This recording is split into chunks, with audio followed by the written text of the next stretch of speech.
Warmest greetings to all my incredible subscribers and new viewers alike. Welcome, everyone, to our latest video where we'll be exploring Peter Hujar. Peter Hujar, October 11, 1934 November 26, 1987 was an American photographer best known for his black and white portraits. Hujar's work received only marginal public recognition during his lifetime, but he has since been recognized as a major American photographer of the eras and s. With our foundation established, it's time to explore early life and its relevance to our overarching theme. Hujar was born on October 11, 1934, in Trenton, New Jersey, to Rose Murphy, a waitress, who was abandoned by her husband during her pregnancy. He was raised by his Ukrainian grandparents on their farm, where he spoke only Ukrainian until he started school. He remained on the farm until his grandmother's death in 1946, and his mother took him to New York City to live with her and her second husband in their one-room apartment. The household was abusive, and in 1950, when Hujar was 16, he left home and began to live independently. Get ready to uncover the mysteries surrounding education as we navigate its intriguing terrain. Hujar received his first camera in 1947 and in 1953 entered the School of Industrial Art where he expressed interest in being a photographer. He encountered an encouraging teacher, the poet Daisy Alden, and following her advice he became a commercial photography apprentice. Apart from classes in photography during high school, Hujar's photographic education and technical mastery was acquired in commercial photo studios, where he could use the darkroom during after hours. By 1957, when he was age 23, he was making photographs now considered to be of museum quality. Early in 1967, he was one of a select group of young photographers in a master class taught by Richard Avedon and Marvin Issel, where he met Alexei Brodovich and Diane Arbus. With our curiosity piqued, let's embark on a dedicated exploration of artistic career and its fascinating intricacies. In 1958, Hujar accompanied the artist Joseph Ruffel on a Fulbright to Italy. In 1963, he secured his own Fulbright and returned to Italy with Paul Feck, whom he had been dating since 1959, where they explored and photographed the Capuchin catacombs of Palermo. Images of the dead later featured in Portraits in Life and Death. In 1964, Hujar returned to America and became a chief assistant in the studio of the commercial photographer Harold Krieger.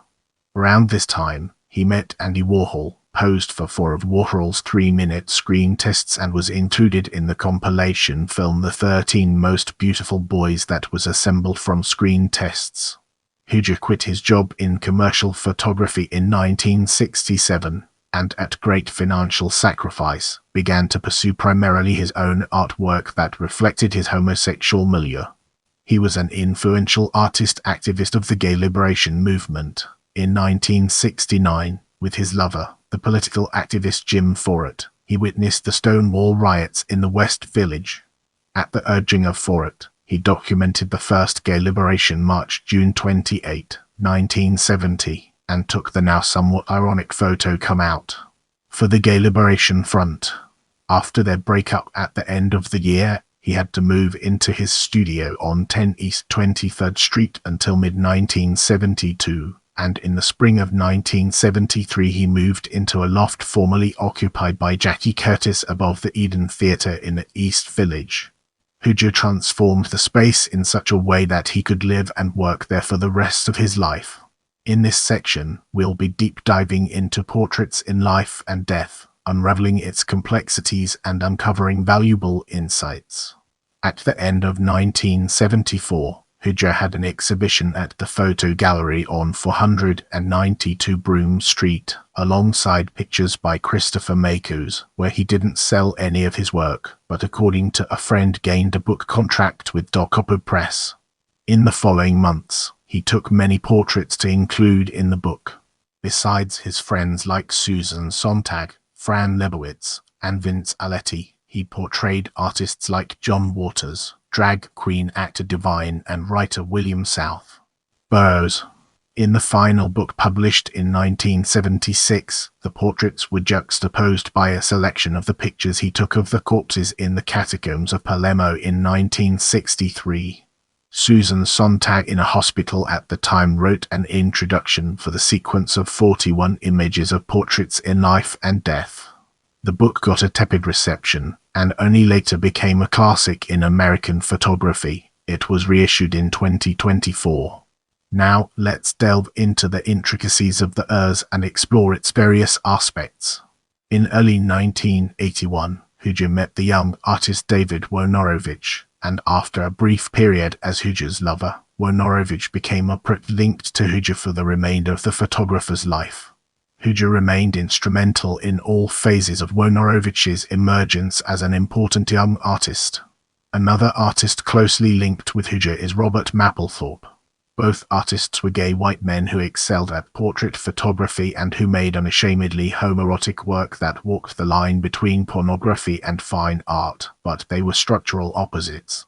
If Mapplethorpe reduced his subjects to abstract forms, his sitters' faces to masks, his nude models to sculptures, then Hujar emphasized his sitters' idiosyncrasies, their irreducible qualities, their human sentience over their fleshy geometry. Orgasmic Man, one of Hujar's more memorable works, is also a key difference between his work and Mapplethorpe's. Never once, in all of Mapplethorpe's editioned photographs, did he show orgasm or ejaculation, nor did he depict the concomitant facial expressions. Hujar had a wide array of subjects in his photography, including cityscapes and urban still lifes, animals, nudes, abandoned buildings, and European ruins. His photography, which was mostly in black and white, has been described as conveying an intimacy, suggestive of both love and loss. One aspect of this intimate quality was Hujar's ability to connect with his sitters. One of his models was quoted after an unsuccessful session as saying, "We couldn't reveal. As an actor you have to reveal." And Hujar's big thing was that you had to reveal. I know that now, but I didn't know it at the time. In other words, blistering, blazing honesty directed towards the lens. No pissing about. No posing. No putting anything on. No camping around. Just flat, real who you are. You must strip down all the nonsense until you get to the bone. That's what Peter wanted, and that was his great talent and skill. Hujar's portraits, the subject of the first half of the one book he published while he was alive, are simple. He almost never used props, and the focus of his work was on the sitter as opposed to the backdrop of the shot. Usually, his subjects either were sitting or posing in a recumbent way. Let's now venture into the realm of death and legacy and explore the fascinating intricacies it holds. In January 1987, Hujar was diagnosed with AIDS. He died 10 months later, aged 53, on November 25 at Cabrini Medical Center in New York. His funeral was held at Church of St. Joseph in Greenwich Village, and he was buried at Gate of Heaven Cemetery in Valhalla, New York. Hujar willed his estate to his lifelong friend Stephen Koch, who administers it since today as Peter Hujar Archive. A first retrospective of Hujar's work in collaboration with the estate was shown 2 years after his death at the Gray Art Gallery and Study Center of New York University. It was followed by a more comprehensive show in 1994 by a joint effort of the Stedelijk Museum Amsterdam, Netherlands, and the Fotomuseum Winterthur in Switzerland. In 2013, the Morgan Library and Museum in New York acquired 100 prints and the entirety of his written estate and all contact sheets from the Peter Hujar Archive. A collaboration between the Morgan Library and the Spanish Map Foundation enabled a major traveling retrospective exhibition that was accompanied by a comprehensive monograph published in conjunction with Aperture in 2017. Now, it's time to shift gears and explore publications. Peter Hujar, Portraits in Life and Death. New York, Docoppo, 1976. Introduction by Susan Sontag. Reissue, New York, W. W. Norton Liverite, 2024. Foreword by Benjamin Moser. Peter Y. Mayed. Peter Hujar. Innsbruck, Austria, Allerheiligen Press, 1981. Contributions by Jean-Christophe Amann and Dieter Hall. Peter Hujar.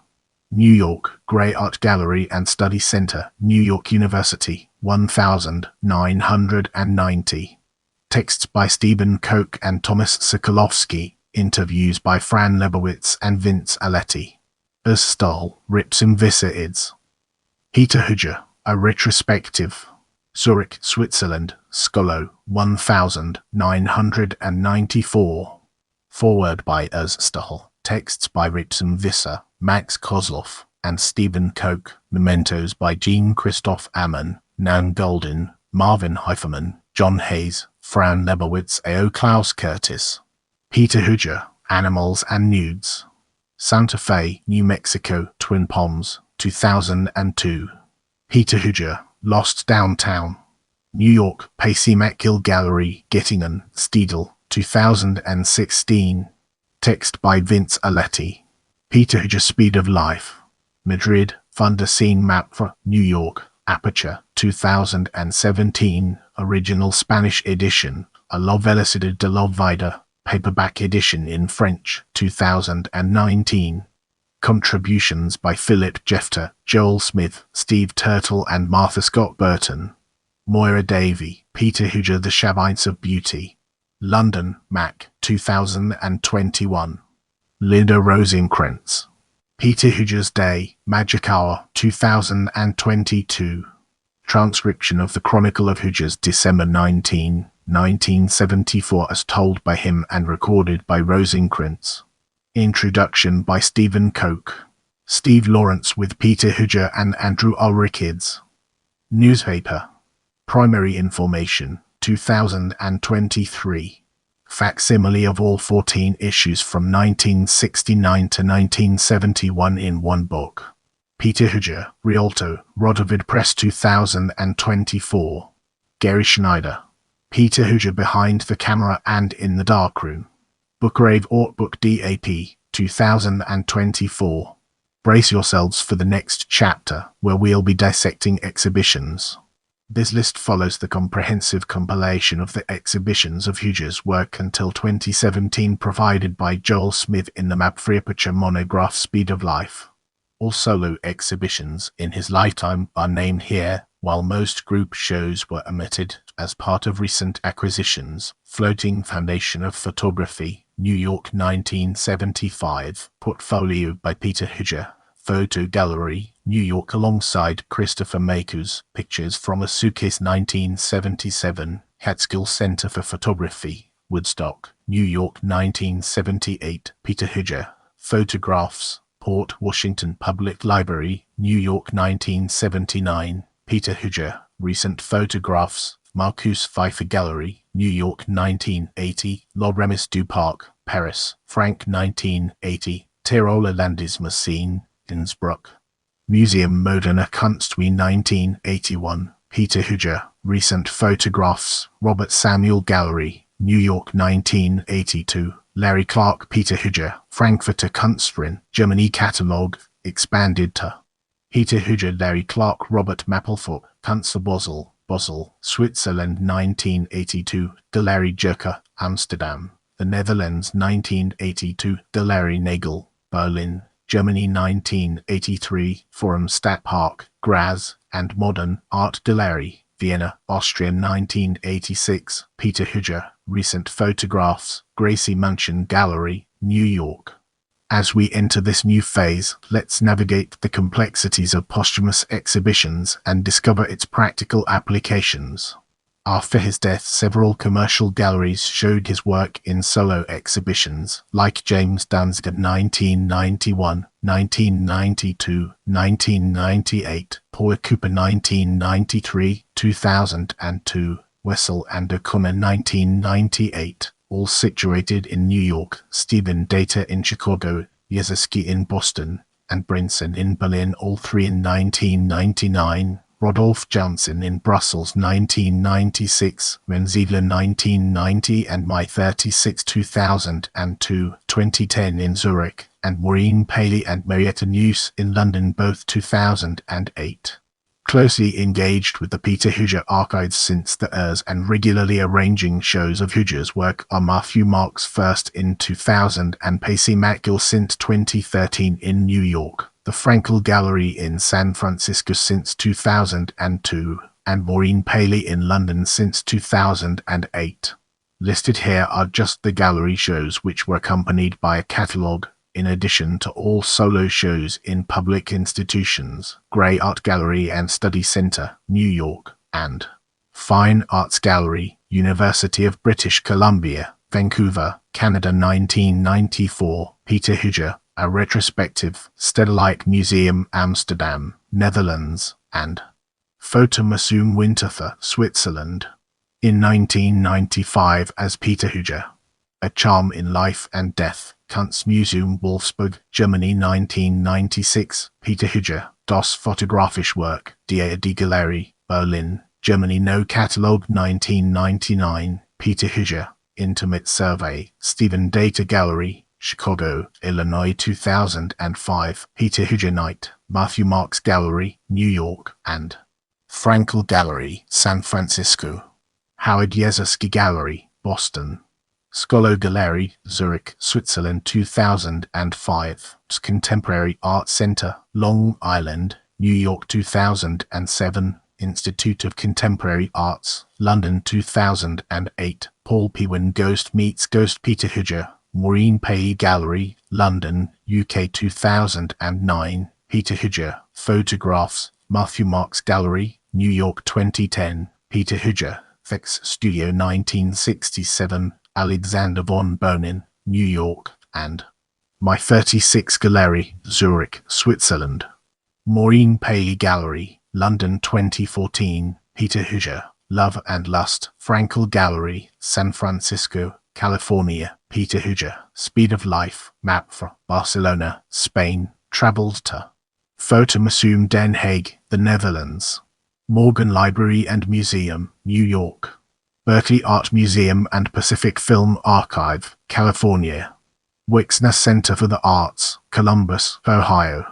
Galerie Nationale du Jeu de Paume, Paris, France 2020. Moira Davy, Peter Hujar, Galerie Buchholz, Berlin 2022. Peter Hujar curated by Elton John, Frankel Gallery, San Francisco 2023. Peter Hujar, Performance and Portraiture, Art Institute of Chicago, Illinois 2024. Peter Hujar, Rialto, Ukrainian Museum, New York 2024. Peter Hujar, Portraits in Life and Death, Istituto Santa Maria della Pieta, Venice, Italy, on occasion of the 60th Venice Biennale 2025. Peter Hujar, Eyes Open in the Dark, Raven Row, London, 30 January 6 April 2025. With our curiosity piqued, let's embark on a dedicated exploration of collections and its fascinating intricacies. Hujar's work is held in the following collections: AO, USA, New York. Brooklyn Museum. Morgan Library and Museum. Metropolitan Museum of Art. Museum of Modern Art. Whitney Museum of American Art. Art Institute of Chicago, Illinois. Carnegie Museum of Art, Pittsburgh, Pennsylvania. Dallas Museum of Art, Dallas, Texas. Fogg Museum, Harvard University, Cambridge, Massachusetts. J. Paul Getty Museum, Los Angeles, California. Museum of Fine Arts, Boston, Massachusetts. Museum of Fine Arts, Houston, Texas. Nelson Atkins Museum of Art, Kansas City, Missouri. St. Louis Art Museum, Missouri. San Francisco Museum of Modern Art, California. Walker Art Center, Minneapolis, Minnesota. Yale University Art Gallery, New Haven, Connecticut. UK and Europe. Folkwang Museum, Essen, Germany. Fotomuseum Winterthur, Zurich, Switzerland. Gallery of Modern Art, Glasgow, Scotland. Stedelijk Museum, Amsterdam, Amsterdam, the Netherlands. Tate Modern, London, UK. 10 prints as of May 2021. I love interacting with my viewers, so leave me a comment and I'll do my best to respond.